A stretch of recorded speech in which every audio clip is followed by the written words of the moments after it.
All right, guys, look at this, man. It looks so good.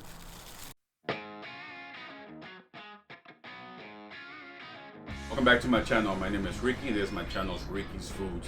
And today's video, I'll be making some beef ribs, also known as diner ribs, beef plate ribs.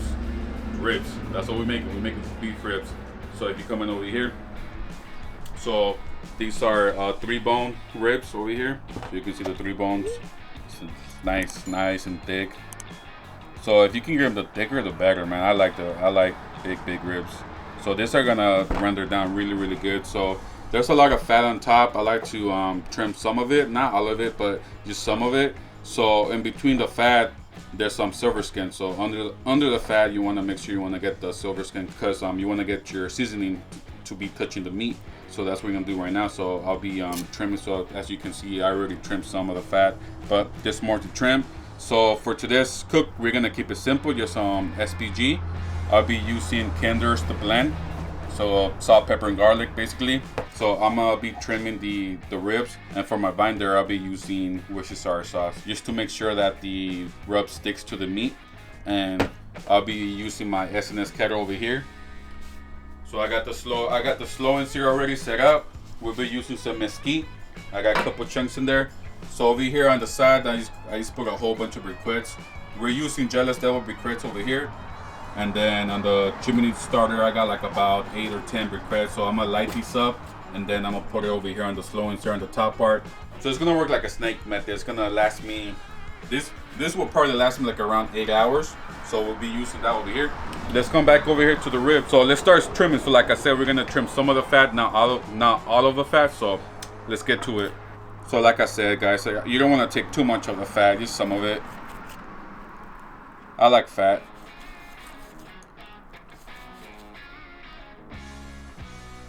So just follow the grease. It's gonna go ahead. Put your tip of the knife. Just go put it under the fat, and it'll be easier for you to get the silver skin and the fat. All right, guys. So I'm gonna speed up the video, and I'll see you guys back in a bit.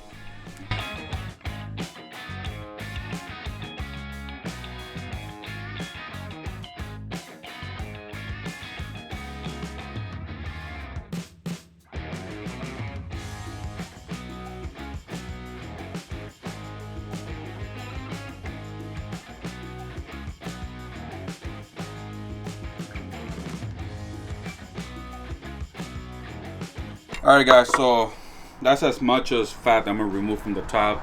So on the back, it has a big membrane. I don't like to take that off. I just like to give it like a couple slices. You know, it just helps a little bit. But I leave it on. It doesn't make a big difference for me. So I just leave it on. So right now the next step is I'm just gonna add some Worcestershire sauce over as a binder, and then we're gonna add the seasoning. So let's go ahead and do that right now. Alright, so I like to season the back first. I do munch on these on the back. So that's why I like to add seasoning back here. So let's go ahead and give it a little Worcestershire sauce. And like I said, we're using SPG rub. We're using Kinder's the blend SPG.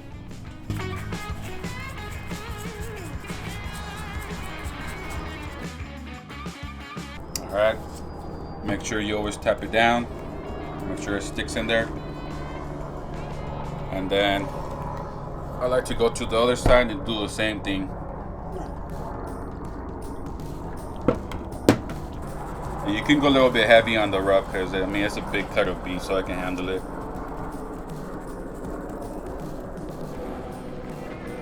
Alright, so pat it down, and don't forget your sides. Put some here. Alright guys, and there you have it. We have a really good seasoned beef ribs. Alright guys, so that's all I seasoned my beef ribs. So now I'm just gonna let them sit inside the fridge until I turn on my Weber kettle. So you can make this in your pellet grill, your oven, your stick burner. I've already made a video using my pellet grill, so if you want to look at that video, I'll put it down below. So let's go ahead and turn on the kettle. I'll see you guys back in a bit.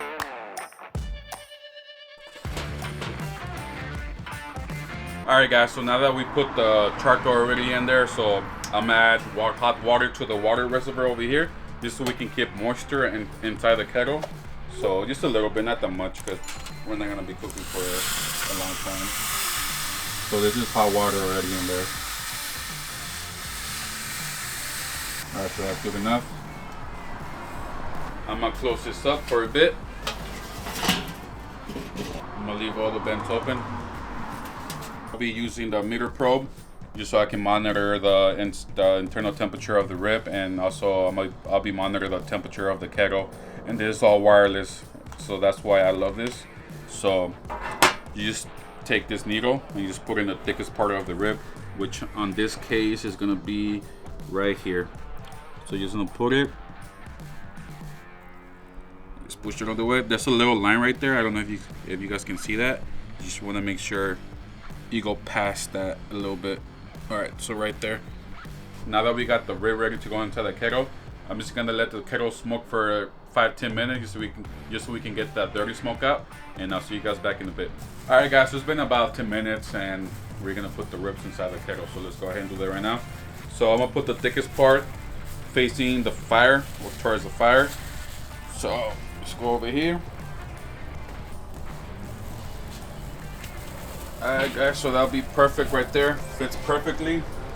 Alright guys, so I'll be cooking these around 275, 300s. It's a little bit late, so I want to get these done quicker. So like I said, 275, 300, and we'll be back here around an hour just to checking up on them. I'll see you guys back in a bit.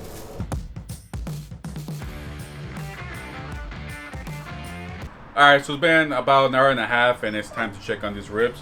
So if you come over here, my meter is reading that the internal temperature is at 147, and then the kettle it's at 292, 293. So it's been running around 280, 290 all this time. So the kettle's holding temps really, really good. So let's go ahead and open it up and see how it looks. And wow, that looks amazing, guys. Alright guys, so the ribs are looking really, really good. So let's check. So the rub already set in. So I'm just gonna spritz it. And for the spritz, I'll be using this Cajun barbecue from Kary Roux. If you guys want to check this out, I'll make sure I'll put the link below. Alright guys, so now I'm gonna spritz it. You just want to make sure you get it all around the rib. Just like that. Alright guys, so now that we checked on the ribs and we spritz them, my dog is being annoying, but it's all good. Now we're just gonna close it up. And the next time you see me, I'll be wrapping these bad boys. So I'll see you guys back in a bit. Alright guys, so it's been a little bit over 3 hours and it's time to wrap these bad boys up. So let's come over here and see how they look. Wow, that looks money. Looks really, really good.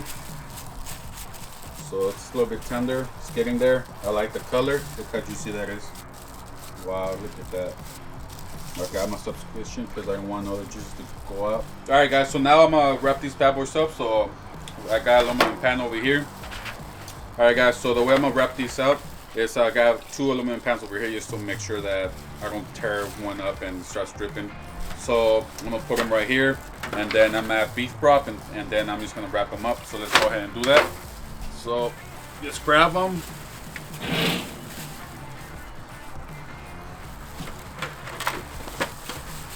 Do them like that. All right. So now I'm gonna add just a little bit of beef broth, not that much, so it can kind of like braise when it's wrapped. It's gonna be more tender. All right, guys. So that's good enough. And then we're just gonna wrap it.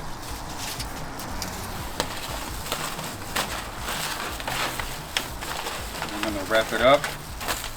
Now we're gonna put it back in the kettle. Close it up. All right, so now I'm gonna open up the bands because I want to cook this high now. So if it goes over 300, I'll be happy with that. 350, that'll be good enough. All right, guys. So now that we have the ribs already wrapped in the foil pan and with the aluminum foil, So now I'm just gonna wait until it's probe tender. So once my probe is reading in the 200s, I'm gonna come out here and just stick a needle in there. So if it's tender, that means it's done. So I'll see you guys back then. All right, guys. So we're back. I let the ribs cover for about 2 hours, and then after that, I uncover it and then let it sit on the kettle for about 15 minutes so it can get spark back. So you come over here. So I let them sit on the kettle for like 15 minutes just so we can get the bark back. And look at that, it's really tender.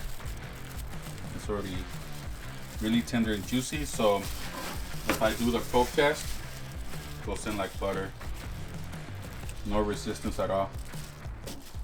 So I'm gonna take it out and then I'm gonna let it rest for 15-20 minutes.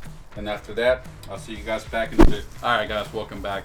So it's been about 15 minutes and I couldn't wait any longer. Man, I'm ready to dive into this rib. So if you come in over here, these ribs they smell delicious. I mean, the smell is just so good.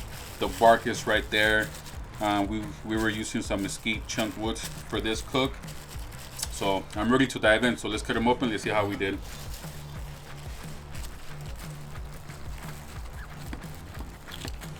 Oh my God, look at that, guys. Still hot.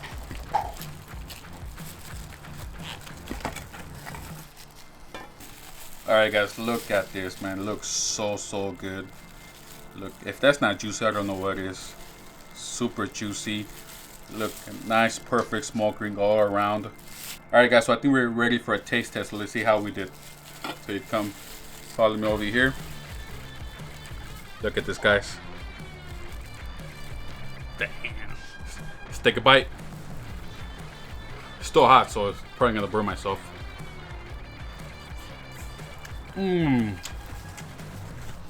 Alright, guys, so the first thing I taste is that mesquite wood flavor, man. So good. It goes perfectly with big cuts of meat like beef ribs. So I love using mesquite for that. If you feel the SPG, just keep it simple. It's really good. And this is really easy to do, guys. I mean, we were running the kettle at 275, 300 for about 6 hours and a half. I mean, I wrapped them once I was happy with the bark.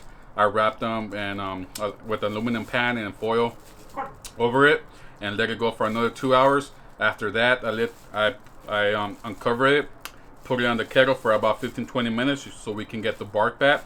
And this is what you get left with, super delicious beef ribs. So I hope you guys enjoyed the video today. If you did, leave a comment below, subscribe to the video, and like always, I'll see you in the next one.